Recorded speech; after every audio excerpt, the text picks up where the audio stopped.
रामदेव के मामले में ओवैसी का गुस्सा तो धारा प्रवाह है ही। बिहार के मुजफ्फरपुर में रामदेव के खिलाफ मुकदमा भी दर्ज हो गया है। वहीं मुस्लिम मौलाना भी पूरी तैयारी से उन्हें घेरने की कोशिश में लगे हैं, जिसके कारण ये मामला इतना बढ़ गया है कि बाबा रामदेव के खिलाफ देवबंदी उलेमाओं ने एक बैठक की। इस बैठक में मुस्लिम धर्मगुरुओं ने स्वामी रामदेव के बयान को गैर जरूरी और भड़काने वाला कहा है। ये भी जोड़ा गया कि रामदेव को दूसरे के धर्म के बारे में बोलने का अधिकार नहीं है। उलेमाओं ने मुस्लिमों से पतंजलि के प्रोडक्ट्स का बहिष्कार करने की भी अपील की। सरकार से स्वामी रामदेव के खिलाफ कानूनी कार्रवाई करने की भी मांग की गई और सरकार से कहा गया कि नफरत की राजनीति बंद होनी चाहिए, नहीं तो देश के विकास की पटरी से वो उतर जाएगा। तो स्वामी रामदेव के विवादित बयान और मुस्लिम धर्मगुरुओं के और आम लोगों के बयानों पर हमने एक रील तैयार की है, पहले वो देखिए, फिर आपको बाबा रामदेव पर नेताओं के रिएक्शंस भी सुनवाएंगे। ये अनार उगा के हर साल 1 एकड़ की जमीन पर 10 लाख कमा रहे हैं। उनसे सीखना है तो फ्रीडम ऐप को अभी डाउनलोड कीजिए। क्योंकि उनको यही सिखाएगा, बस नमाज पढ़ो, बाकी जो करना है करो।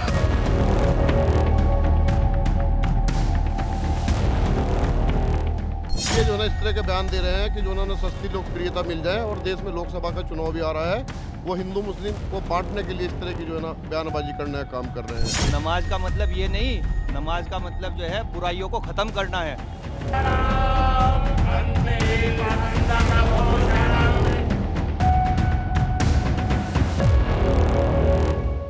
जिस तरह का ये माहौल करना चाह रहे हैं, राजस्थान की जनता जागरूक है, इनके इरादे समझती है।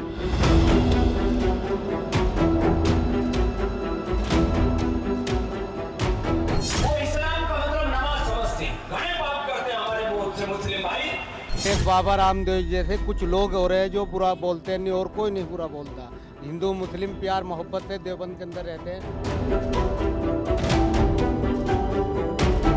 प्रधानमंत्री को संज्ञान लेना चाहिए। किसी भी धर्म के ऊपर अगर कोई आदमी टीका टिप्पणी करता है तो कानून को एग्जिस्टेंस में लाए। मूंछ कटवा लो, टोपी पहन लो, ऐसा कोई कुरान कहता है या ऐसा इस्लाम कहता, मैं नहीं कर रहा हूं, लेकिन ऐसा ही कर रहे हैं लोग।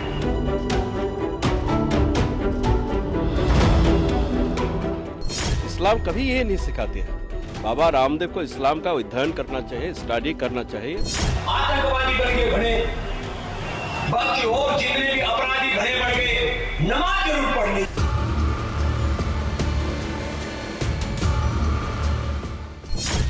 मैं उनके इस बयान का समर्थन करता हूँ और मैं कहता हूँ कि ऐसे लोग दुआ मांग के आ रहे हैं और एकदम से सलाम फेरने के बाद भटक जाते हैं।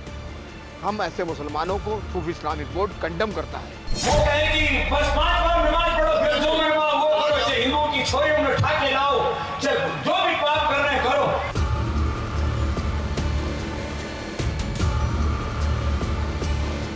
इस्लाम की नज़र में तो किसी पराई स्त्री को गलत निगाह से देखना भी गुनाह है और हराम है। लिहाजा बाबा रामदेव किस नशे में ये बात कह गए, उनको शायद कुछ नहीं मालूम कि अगर ये इस तरीके की ही हरकत करते रहे तो जैसे पतंजलि जैसे प्रोडक्ट चलाते हैं, मुसलमानों को चाहिए कि इनका बायकॉट करें।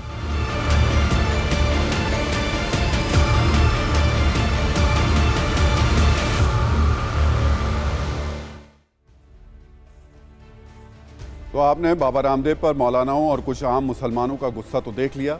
वैसे गुस्सा बयानों तक रहता तो और बात थी, लेकिन उलेमा योग गुरु रामदेव के व्यापार को चोट पहुंचाना चाहते हैं और इसके लिए उन्होंने पतंजलि के प्रोडक्ट्स के बहिष्कार का अब प्लान बनाया है। इसलिए आपको ये जानना चाहिए कि पतंजलि का कारोबार कितना है।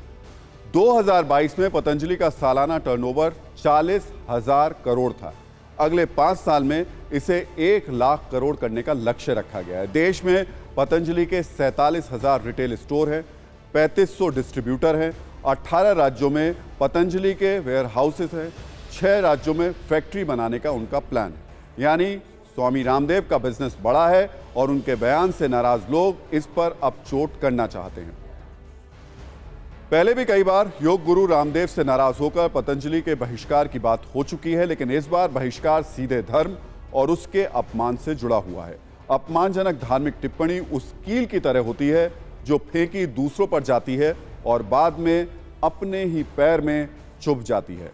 स्वामी रामदेव अवश्य ही इसका अब अनुभव कर रहे होंगे।